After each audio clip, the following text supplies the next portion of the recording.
मनुष्य जितना कमज़ोर और असमर्थ होता है, ईश्वर उतना ही शक्तिशाली और सामर्थ्यवान होता है।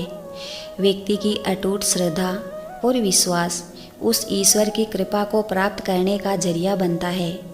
प्रत्येक धर्म में परमपिता परमात्मा को किसी न किसी रूप में माना और पूजा जाता है। फिर चाहे हम उसे ईश्वर कहें या फिर अल्लाह, उस पर किया गया अटूट विश्वास हमें जीवन जीने की शक्ति और सही दिशा प्रदान करता है। अक्सर ईश्वर को लेकर सवाल होता रहता है कि आखिर ईश्वर कहाँ निवास करते हैं, आखिर ये दिखाई क्यों नहीं देते हैं। संतों और महापुरुषों ने उस ईश्वर का वास सत्य और प्रत्येक व्यक्ति के हृदय में बताया है। मान्यता है कि जहाँ सच्चाई, सच्ची आस्था, वहाँ पर ईश्वरीय कृपा बरसती रहती है। ऐसे में इस बात को अच्छी तरह से समझना होगा कि ईश्वर को पाने के लिए हमें अपने अंतःकरण को पवित्र बनाना होगा। आइए ईश्वर और इनकी शक्ति पर आधारित कुछ बातें सुनते हैं। ईश्वर सत्य है और वो लोगों के दिलों में विराजमान रहते हैं। ईश्वर के प्रति सच्ची श्रद्धा एवं विश्वास बने रहने पर उनकी अवश्य कृपा बरसती है।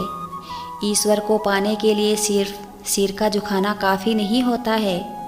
उसकी कृपा तो तब बरसती है जब आप सिर के साथ साथ अपने मन को भी झुकाते हैं। ईश्वर पर आप तभी विश्वास कर सकते हैं जब आपको खुद पर विश्वास हो, क्योंकि ईश्वर कहीं बाहर नहीं बल्कि आपके भीतर हृदय में निवास करता है।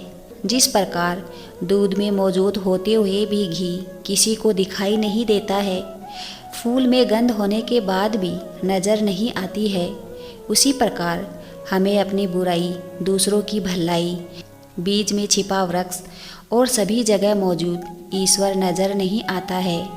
जिस प्रकार जहाज किसी भी दिशा में क्यों ना जाए, कंपास की सुई हमेशा उत्तर दिशा की ओर बनी रहती है, उसी प्रकार यदि व्यक्ति कहीं भी जाए लेकिन उसका मन भगवान की ओर बना रहे तो उसे जीवन में किसी भी प्रकार का भय नहीं रहता है। भगवान की कृपा के मुताबिक व्यक्ति को फल की इच्छा छोड़कर कर्म पर ध्यान देना चाहिए। कर्म करने का संदेश देते हुए उन्होंने कहा है कि कर्म करते रहिए और फल की इच्छा मत कीजिए। फल देने वाला सिर्फ ईश्वर है। व्यक्ति को अपने मन में सभी तरह के भेदभाव मिटा देना चाहिए। जीवन में आगे बढ़ने के लिए और अपनी अलग पहचान बनाने के लिए क्रांतिकारी बनना चाहिए। जीवन में हार और जीत लगी रहती है, लेकिन सफलता सिर्फ उसी व्यक्ति को मिलती है जो अपनी गलतियों और हार से सीख लेकर आगे बढ़ता है। जीवन में सफलता पाने के लिए सोच दूरदर्शी होनी चाहिए। व्यक्ति को हमेशा अच्छे कर्म करने चाहिए। अच्छे कर्म का फल आपको जरूर मिलता है। परिस्थितियाँ कैसी भी हो, हमें घबराना नहीं चाहिए। घबराने से व्यक्ति अक्सर अपनी मुसीबत बढ़ा लेता है, इसलिए घबराना नहीं चाहिए। जय श्री कृष्णा।